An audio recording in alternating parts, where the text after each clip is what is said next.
Hello my friends, John LaRuffa here with another straight up solo, and in this episode we're going to take a look at Empire. This is another one of the nano games, really small, very compact, 9 cards, 9 dice, 9 cubes. Let's see what it looks like. It's only solo. Let's take a look. Okay folks, and as usual, please like and subscribe to my YouTube channel if you haven't done so already. If you have, thank you so much. I appreciate the support. So here we go. This is the game all set up before we've taken a turn. You have 15 turns in this game. And it's a little confusing because you start on turn 0 and you end on 30. So when you move your thing to 30, you basically pay the final capital and you're done. But it does say 15. So if you look at it, it's 1, 2, 3, 4, 5, 6, 7, 8, 9, 10, 11, 12, 13, 14, 15. So just kind of one of those things. At the very end, you don't actually take that last turn, but you do have to pay the final cost, I guess, for the people. All right, so what's going on in this game? This game is basically like a small production tree kind of thing where you are trying to get the most profit. And in order to get profit, you have to convert resources in the market into profit. To get resources, you need to spend actions to actually run the factories that you have. The factories that you have, you start with a central factory. And I'm playing on side B. Whoops. So side B here lets you also sell some capital if you want to the market for profit too, if you have excess capital. This is really confusing to me because the railroads move in here, and this, it says set it at 6, but this can never flow out. So it's always maxed out, but you can't use that extra one like you can on side A. But I don't know, maybe I'm just missing something. Anyway, the central factory never counts as being over or understaffed anyway, so you never have to pay for it. This is a manager die, which lets you do some flexible things at a cost, which I'll explain in a little bit. And then all of these are available for purchase. Now, how do you purchase them? You basically have to pony up the resources shown in this area right here. And your central factory will build one of each of the resources every time that you run the factory. And as far as I can also tell, and I think this is true, when you run the factory, you'd also get 1 capital doing so as well. And I say I think it's true because it's not 100% clear to me, but it does produce. So what I mean by that is I've been playing it so that when you produce, when you spend the production example here, you basically get whatever is shown. And it does say so. Yeah, so it does. It does actually say so in the example.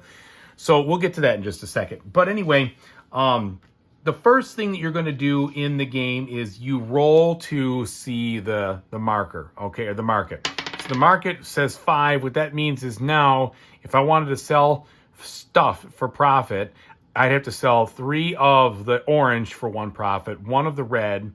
I couldn't sell any of the blue, and I could sell 2 capital units if I wanted to for 1 profit apiece. Now, you don't have to, it's basically like you can sell as much as you want at that rate. So this is just like a rate table, okay? Then the next thing you do is you decide how much do I want. Well, I'm sorry. First, the next thing you do is you take your actions, okay? So it's a 3-step process here. I'll just show you. You set the market like it did. You take your actions, of which you can take 4 actions. The first one's free. The second action will cost you 1 unit of capital. The third action would cost you 2 units of capital. And the fourth would cost you 4. You start the game with 4 units of capital. Okay, so you have that. And you can skip any of those actions if you want, but you have to take them in that order. So the first thing you can do is sell resources at this rate. Now, in the very beginning of the game, it doesn't make a whole lot of sense to do that because you really need the resources to build factories so that you can start staffing those factories so they will work. The second thing you could do in the second part of the action is to hire and or move workers. I can't hire any workers here because I'm maxed out, and I could hire workers if I had already built a factory, but I haven't. So the next thing then would be to actually build a factory and trigger an event. So let's see if we have enough information or enough stuff to do that.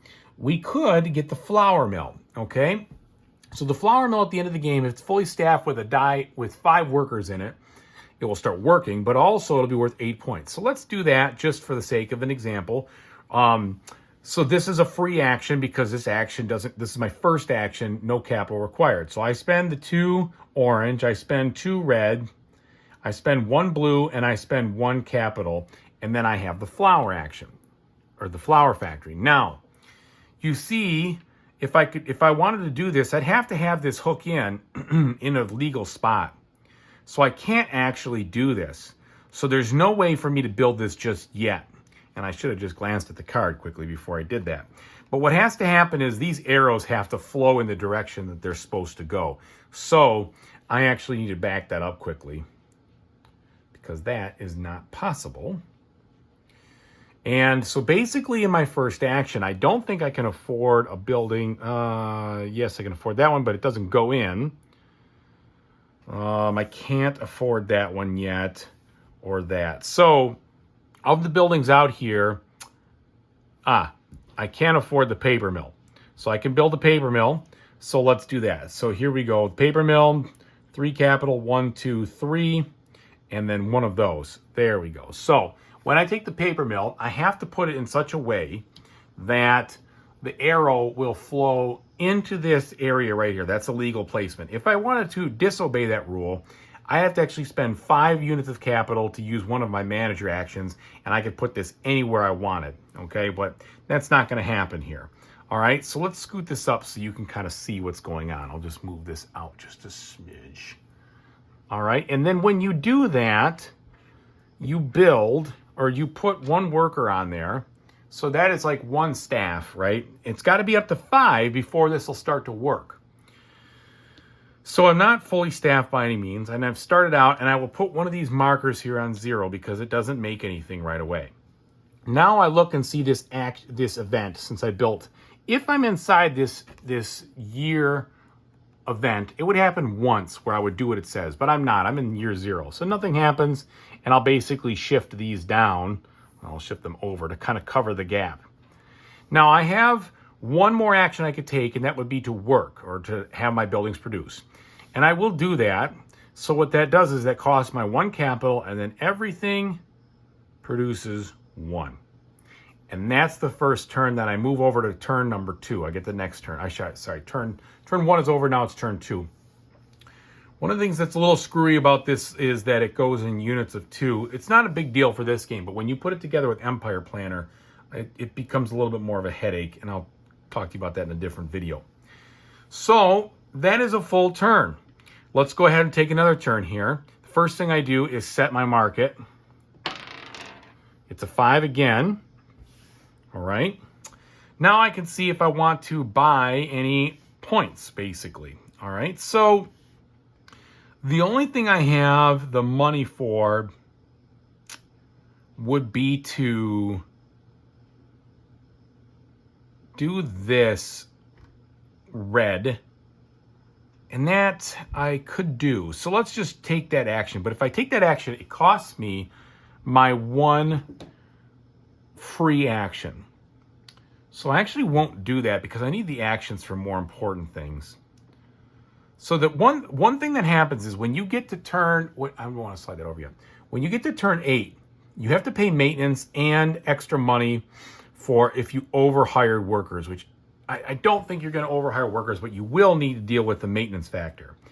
So if you build too much too fast, that kind of penalizes you, because I was looking at this flour mill thinking maybe I should build that. However, I don't need another source of this at all. So this building is basically useless to me right now.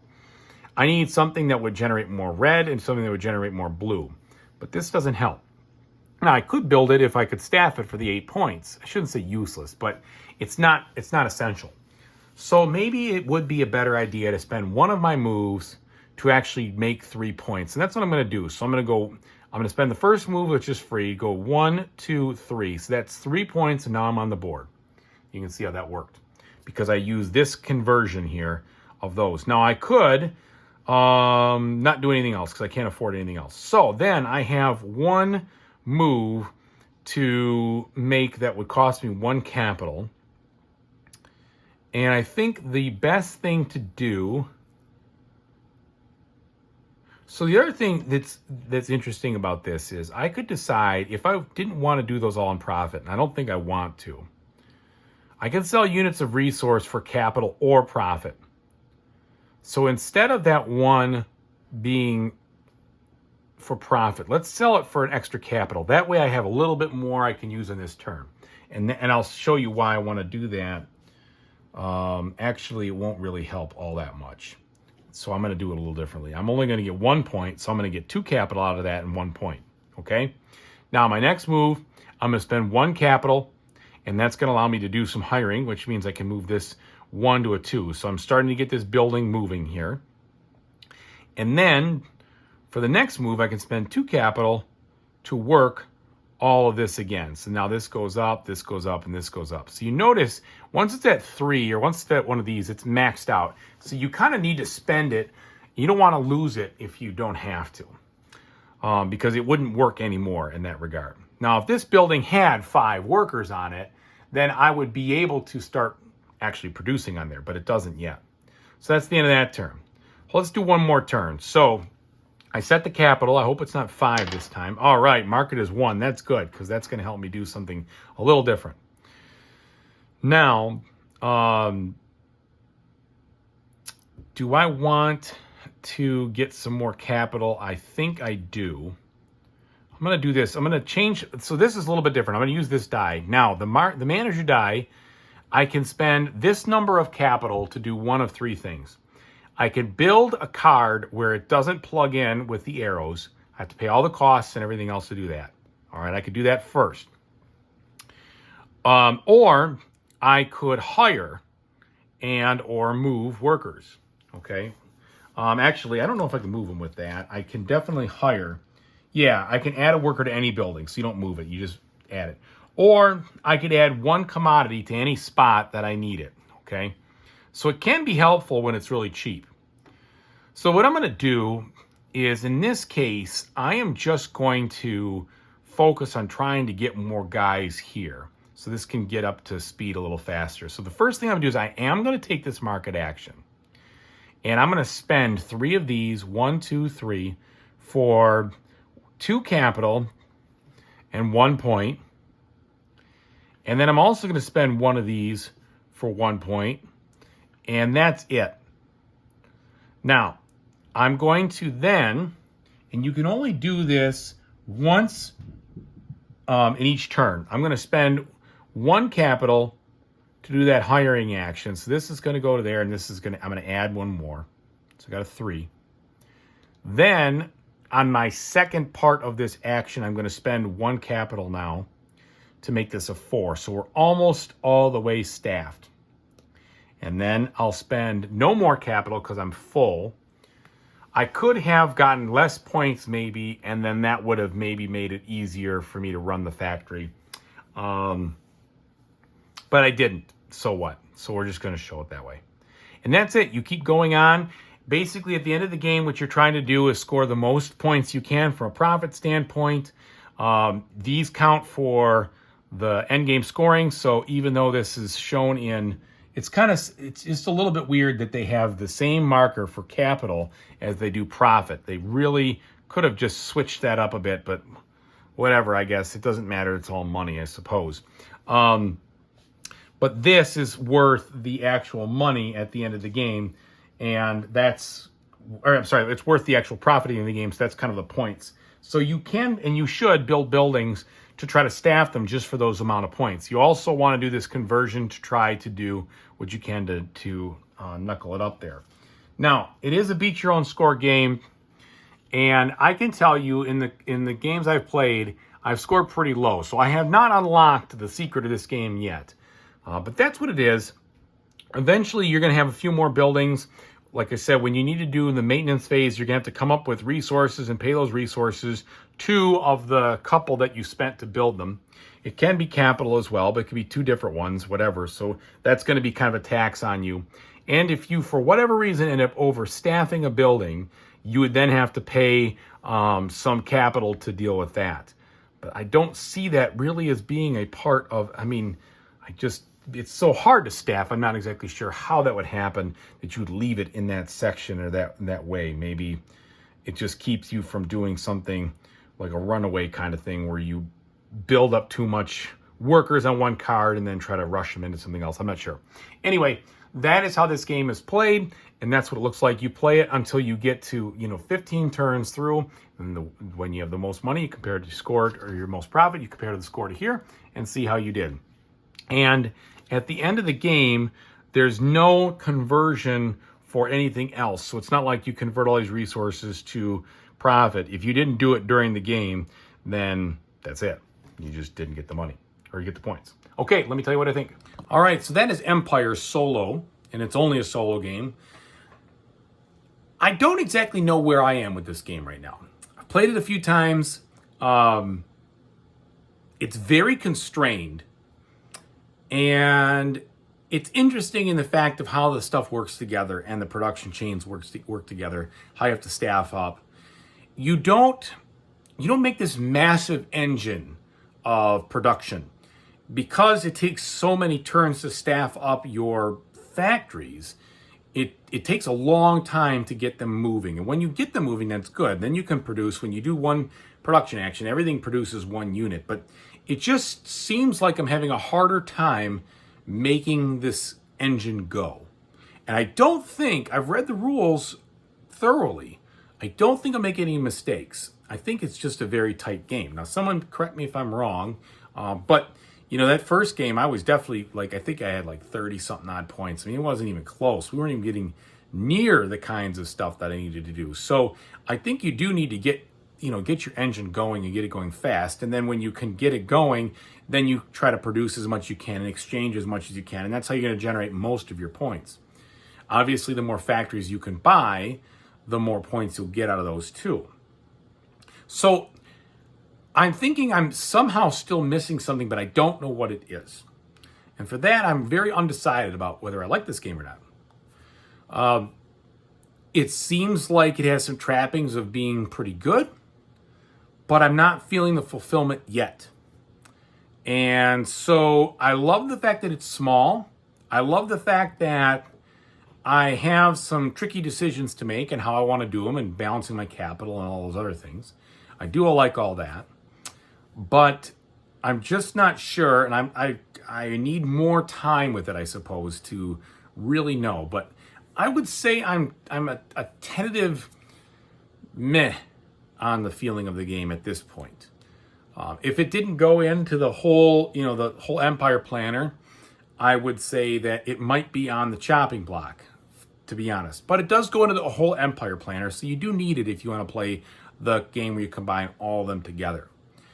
But so far, I think of the 3 Nano games, in the order that I like them, I think Railways is a clear number 1. I really like that game. I think it's got great mechanics that have been used a lot. This is probably my number 2. And then City Planner is probably my number 3. And I say this is my number 2 because it's a heavier game. There's more decisions. There's more crunchiness in the actual what am I going to do and how am I going to do it and how I put this stuff together and make sense of it all. The City Planner just was very light. This one is definitely heavier. And I think there's more to explore here. I just haven't necessarily cracked the code.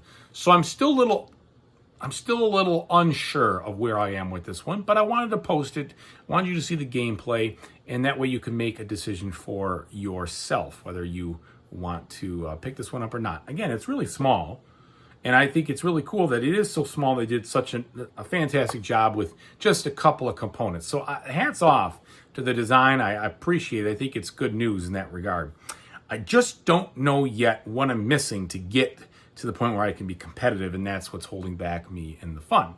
So if anybody has some comments, I would love to hear them. Regardless, thank you so much for watching. Really appreciate it. Whatever you decide to do in the future, I hope you have a fantastic time doing it. Take it easy, everybody.